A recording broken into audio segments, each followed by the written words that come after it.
আসসালামু আলাইকুম viewers. Eagle drama সিরিজের জনপ্রিয় ধারাবাহিক নাটক যৌথ ফ্যামিলির নতুন একটি এপিসোড রিভিউ ও আগামী পর্বের এক্সক্লুসিভ স্ক্রিপ্ট পূর্বাভাসে আপনাদের সবাইকে স্বাগতম। আজকের ভিডিওতে আমরা ১১২তম পর্বের সম্ভাব্য ঘটনা প্রবাহ, টুইস্ট এবং ক্যারেক্টারগুলোর ভবিষ্যৎ নিয়ে বিস্তারিত আলোচনা করব। আজকের পর্ব অর্থাৎ ১১১তম পর্বের ঘটনাগুলো বিশ্লেষণ করে আগামী পর্বে কি কি হতে যাচ্ছে তার একটি পূর্ণাঙ্গ চিত্রনাট্য বা স্ক্রিপ্ট আমি আপনাদের সামনে তুলে ধরব। চলুন তাহলে মূল ভিডিওতে যাওয়া যাক। প্রথমেই কথা বলা যাক ১১১তম পর্বের হাইলাইটস নিয়ে, যা ১১২তম পর্বের ভিত্তি তৈরি করে দিয়েছে। আমরা দেখেছি তরুণ ও প্রেমার একটি খুবই গুরুত্বপূর্ণ কথোপকথন। প্রেমা অসুস্থতার ভান করে বা সত্যিই অসুস্থ হয়ে তরুণের সহানুভূতি পাওয়ার চেষ্টা করেছে, কিন্তু তরুণ স্পষ্ট জানিয়ে দিয়েছে যে তার জীবনে জান্নাতের জায়গাটা কতখানি। অন্যদিকে সোহাগ ও লতার মিষ্টি প্রেমের মধ্যে টুনির অনুপ্রবেশ ঘটনাকে নতুন মোড় দিয়েছে। আর আলম ভাই তো ইলেকশন নিয়ে মেতে আছেন, যা নাটকে হাস্যরসের যোগান দিচ্ছে। এখন চলুন সরাসরি চলে যাই ১১২তম পর্বের বিস্তারিত স্ক্রিপ্ট পূর্বাভাসে। আগামী পর্বে আমরা দেখতে পাব ঘটনার ঘনঘটা। দৃশ্য ১, তরুণের কঠিন সিদ্ধান্ত ও প্রেমার নতুন চাল। আগামী পর্বের শুরুতেই আমরা দেখতে পারি তরুণ ও জান্নাতের একটি আবেগঘন দৃশ্য। গত পর্বে প্রেমার সাথে দেখা করার পর তরুণের মনে জান্নাতের প্রতি ভালোবাসা আরও গভীর হয়েছে। তরুণ বুঝতে পেরেছে যে প্রেমা তাকে অতীতে অবহেলা করেছে, আর জান্নাত সব সময় তার পাশে ছিল। ১১২তম পর্বে তরুণ জান্নাতকে সরাসরি বিয়ের প্রস্তাব দিতে পারে, অথবা তাদের সম্পর্ককে অফিসিয়াল করার জন্য পারিবারিকভাবে কথা বলার সিদ্ধান্ত নিতে পারে। তরুণ হয়তো জান্নাতকে বলবে, জান্নাত, আমি আর দেরি করতে চাই না। প্রেমার সাথে দেখা করার পর আমি বুঝতে পেরেছি আমার জীবনে তোমার গুরুত্ব কতখানি। তবে এখানেই টুইস্ট আসবে। প্রেমা এত সহজে হাল ছাড়বে না। সে যেহেতু তরুণের দুর্বলতা জানে, তাই সে জান্নাতের কাছে গিয়ে মিথ্যা বলতে পারে। প্রেমা হয়তো জান্নাতকে বোঝানোর চেষ্টা করবে যে তরুণ এখনও তাকে অর্থাৎ প্রেমাকে ভালোবাসে, এবং তাদের গোপন দেখা করার বিষয়টি জান্নাতের কাছে ভুলভাবে উপস্থাপন করবে। এটি জান্নাতের মনে সন্দেহের দানা বাঁধতে পারে। দৃশ্য ২, সোহাগ, লতা ও টুনির ত্রিমুখী লড়াই। সোহাগ ও লতার কলেজ লাইফের রোমান্সে টুনির উপস্থিতি ১১২তম পর্বে আরও বিরক্তিকর হয়ে উঠবে। গত পর্বে আমরা দেখেছি টুনি জোর করে সোহাগের সাথে যেতে চায় এবং সোহাগের হাত ধরে টানাটানি করে। আগামী পর্বে লতা এই বিষয়টি নিয়ে সোহাগের সাথে রাগারাগি করতে পারে। লতা হয়তো সোহাগকে আল্টিমেটাম দেবে যে টুনির সাথে মেলামেশা বন্ধ করতে হবে। অন্যদিকে সোহাগ তার বস অর্থাৎ অফিসের ম্যাডামের সাথে যে সম্পর্ক তৈরি করছে, সেটিও একটি নতুন মোড় নেবে। সোহাগ হয়তো বসকে খুশি করতে গিয়ে এমন কোনো কাজ করে বসবে যা লতার নজরে পড়ে যাবে। অফিসের ম্যাডাম সোহাগকে ব্যক্তিগত কোনো কাজের দায়িত্ব দিতে পারেন, যা লতা ভুল বুঝবে। সোহাগ বেচারা দুই কুল রক্ষা করতে গিয়ে নাজেহাল হবে। দৃশ্য ৩, আলম ভাইয়ের নির্বাচনী প্রচারণা ও ছাতা ধরার লোক। নাটকের অন্যতম হাসির চরিত্র আলম ভাই। গত পর্বে লিটন তাকে বুদ্ধি দিয়েছে যে বড় নেতার মতো ভাব নিতে হলে পেছনে একজন ছাতা ধরার লোক লাগবে। ১১২তম পর্বে আমরা দেখব আলম ভাই সত্যি সত্যি একজন লোক ভাড়া করেছেন শুধু ছাতা ধরার জন্য। এই লোকটি হবে অত্যন্ত বোকা কিসিমের।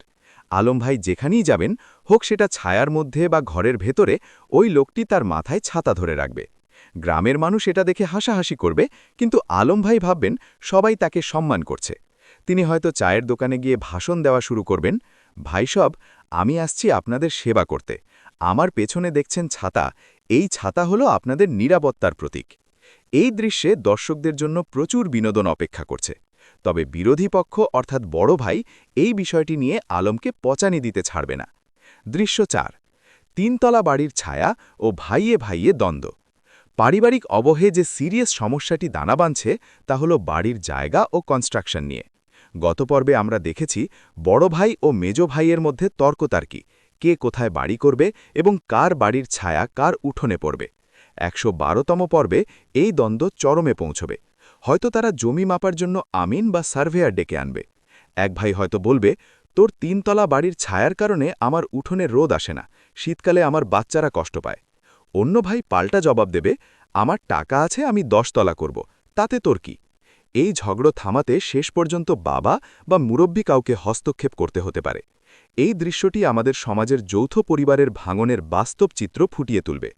দৃশ্য ৫, বাবার আধ্যাত্মিকতা ও মেয়েদের দুশ্চিন্তা। বাবার চরিত্রটি ধীরে ধীরে সংসার বিরাগী হয়ে যাচ্ছেন। তিনি গত পর্বে বলেছেন যে তিনি সব সম্পত্তি মেয়েদের নামে লিখে দিয়ে মসজিদে সময় কাটাবেন। ১১২তম পর্বে তিনি সত্যি সত্যি উকিল বা দলিল লেখক এনে সব সম্পত্তি ভাগ করে দেওয়ার প্রক্রিয়া শুরু করবেন। এটি দেখে মেয়েরা অর্থাৎ মুমু এবং অন্যরা কান্নাকাটি শুরু করবে। তারা বাবাকে বোঝানোর চেষ্টা করবে যে তাদের সম্পত্তির চেয়ে বাবাকে বেশি প্রয়োজন, কিন্তু বাবা তার সিদ্ধান্তে অটল থাকবেন। তিনি হয়তো বলবেন, সারা জীবন তো টাকার পেছনে দৌড়ালাম, এখন বাকি জীবনটা পরকালের জন্য গোছাতে চাই। এই দৃশ্যটি দর্শকদের চোখে পানি এনে দিতে পারে। দৃশ্য ৬। মামলা কাকার নতুন ঘটকালি। মামলা কাকা গত পর্বে চ্যালেঞ্জ নিয়েছে যে তিনি এবার এমন এক ঘটকালি করবেন যা সফল হবেই। ১১২তম পর্বে তিনি পাত্র বা পাত্রীপক্ষের বাড়িতে গিয়ে তাদের পটানোর চেষ্টা করবেন, কিন্তু তার স্বভাবদোষে তিনি হয়তো পাত্রের সামনে পাত্রীর কোনো গোপন বদভ্যাস অথবা পাত্রীর বাবার সামনে পাত্রের কোনো দোষ বলে ফেলবেন। এতে করে বিয়েটা ভেঙে যাওয়ার উপক্রম হবে এবং পাত্রপক্ষ তাকে ধাওয়া করতে পারে। মামলা কাকার এই দৌড়ানি খাওয়ার দৃশ্যটি এপিসোডের শেষের দিকে থাকতে পারে। দৃশ্য ৭। লতিফ ও তার বন্ধুর রেষারেষি। লতিফ চরিত্রটি তার বন্ধুকে অপমান করেছিল লোভী বলে। ১১২তম পর্বে সেই বন্ধুটি লতিফকে শিক্ষা দেওয়ার জন্য কোনো ফাঁদ পাততে পারে। হয়তো লতিফের কোনো ব্যবসায়িক ক্ষতি করার চেষ্টা করবে অথবা লতিফের কোনো গোপন কথা সবার সামনে ফাঁস করে দেবে। তখন লতিফ বুঝবে যে মানুষকে অপমান করার ফল কি হতে পারে। দৃশ্য ৮। ক্লাইম্যাক্স ও সাসপেন্স। পর্বের শেষ দিকে আমরা একটা বড় ধরনের সাসপেন্স দেখতে পারি। হয়তো তরুণ জান্নাতকে নিয়ে কোথাও ঘুরতে বেরিয়েছে, ঠিক সেই সময় প্রেমা তাদের সামনে হাজির হয়ে যাবে। অথবা সোহাগ অফিস থেকে ফেরার পথে কোনো বিপদে পড়বে এবং লতা তাকে বাঁচাতে ছুটে যাবে। ঈগল টিম পর্বের শেষে এমন জায়গায় শেষ করে যাতে দর্শকরা পরের পর্বের জন্য অধীর আগ্রহে অপেক্ষা করে। আমার ধারণা ১১২তম পর্বের শেষে প্রেমা কোনো একটি চরম পদক্ষেপ নিতে পারে। হয়তো সে আত্মহত্যার হুমকি দেবে অথবা তরুণের নামে মিথ্যা কোনো অপবাদ ছড়াবে। বিশ্লেষণ ও পর্যালোচনা।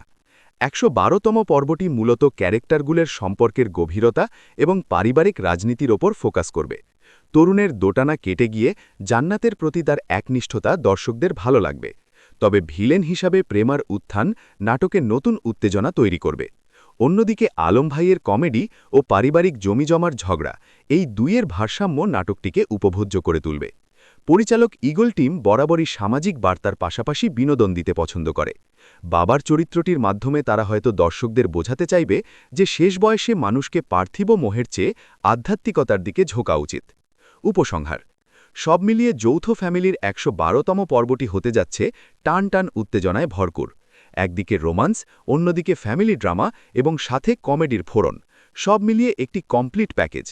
আপনারা যারা নিয়মিত নাটকটি দেখেন তারা অবশ্যই এই পর্বটি মিস করবেন না। বিশেষ করে তরুণ ও জান্নাতের সম্পর্কের ভবিষ্যৎ এবং প্রেমার যন্ত্রণা কোন দিকে মোড় নেয় তা দেখার জন্য আমাদের সবাইকে অপেক্ষা করতে হবে। এই ছিল আজকের রিভিউ ও আগামী পর্বের স্ক্রিপ্ট। আশা করি আপনাদের ভালো লেগেছে। দেখা হবে পরবর্তী ভিডিওতে। ততক্ষণ পর্যন্ত ভালো থাকুন, সুস্থ থাকুন এবং বাংলা নাটকের সাথেই থাকুন। আল্লাহ হাফেজ।